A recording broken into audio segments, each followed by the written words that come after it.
Hello दोस्तों, आपका हमारे श्रद्धा भक्ति चैनल पर स्वागत है। क्या आपने कभी सोचा है कि जीवन में इतनी मेहनत करने के बाद भी सफलता क्यों हाथ से फिसल जाती है? क्यों कभी-कभी अचानक बीमारी, अशांति या धन की हानि हो जाती है? क्यों एक सुखी परिवार अचानक से बिखर जाता है? शास्त्रों में कहा गया है यह सब तब होता है जब हमारे पितृ यानी हमारे पूर्वज हमसे नाराज हो जाते हैं और उनकी नाराज़गी को ही पितृदोष कहा जाता है। लेकिन क्या इस दोष से बचा जा सकता है? क्या ऐसे उपाय हैं जिन्हें करने से पितृ प्रसन्न हो जाएं और जीवन में खुशियों की बरसात होने लगे? आज हम आपको बताएंगे ऐसे रहस्यमय उपाय जो पितृदोष को शांत कर देंगे। पहला उपाय है अमावस्या की रात तर्पण करना। कहा जाता है अमावस्या की रात पितृ अपने वंशजों से मिलने आते हैं। अगर इस रात जल में तिल मिलाकर अर्घ्य दिया जाए तो पितृ प्रसन्न होकर आशीर्वाद देते हैं। लेकिन शर्त ये है कि यह तर्पण दक्षिण दिशा की ओर मुख करके ही करना चाहिए, क्योंकि दक्षिण ही पितरों की दिशा मानी गई है। दूसरा उपाय है पीपल का रहस्य। शास्त्रों में कहा गया है देवताओं और पितरों का वास बताया गया है। अगर आप शनिवार या अमावस्या की रात पीपल के नीचे सरसों के तेल का दीपक जलाएं तो यह पितृ दोष को शांत करता है। किंवदंती है कि एक राजा ने यह उपाय किया और उनके वंश में फिर कभी अकाल मृत्यु नहीं हुई। तीसरा उपाय है गया जी का पिंड।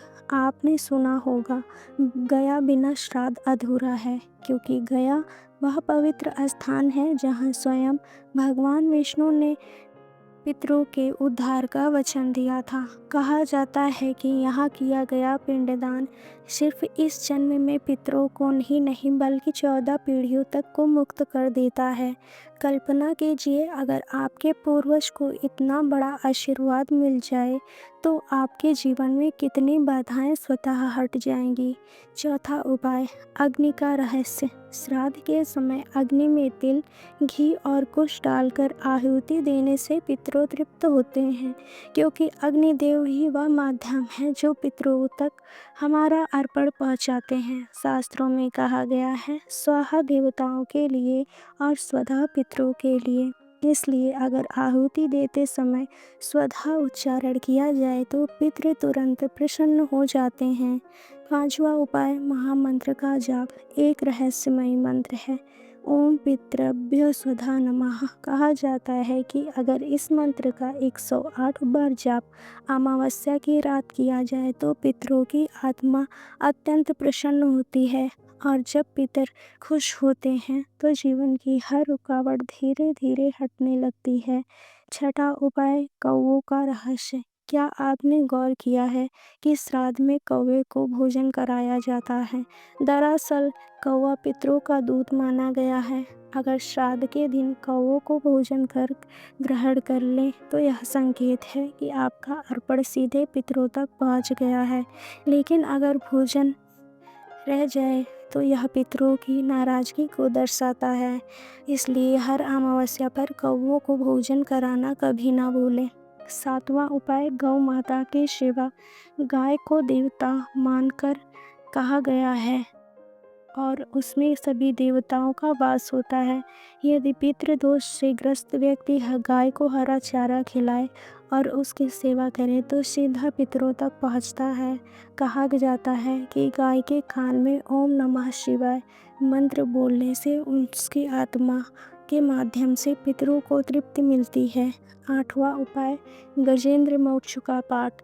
भगवत पुराण की कथा गजेंद्र मोक्ष सिर्फ सुनने भरे से ही पितरों को शांति देती है। अगर घर में कोई लगातार बीमार है या अकाल मृत्यु का भय है तो अमावस्या पर इस कथा का पाठ करना चाहिए। कहा जाता है कि इस पाठ से पितृ प्रसन्न होकर परिवार को हर आपदा से बचाते हैं। नौवां उपाय दीपदान का चमत्कार। पितरों की स्मृति में अगर अमावस्या की रात नदी के किनारे दीपक जलाकर प्रवाहित किया जाए तो आत्माओं को मार्गदर्शन मिलता है। कई साधक कहते हैं उनके अपनी आंखों से देखा है। ऐसे दीप से अजीब सी शांति का अनुभव होता है।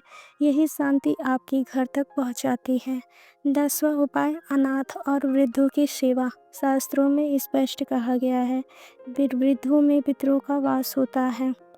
अगर आप किसी वृद्ध, अनाथ या असहाय की सेवा करते हैं तो पितरों का आशीर्वाद सीधे आपको मिलता है, क्योंकि पितर अपने वंशज से यही अपेक्षा करते हैं कि वह दया, सेवा और करुणा का पालन करें।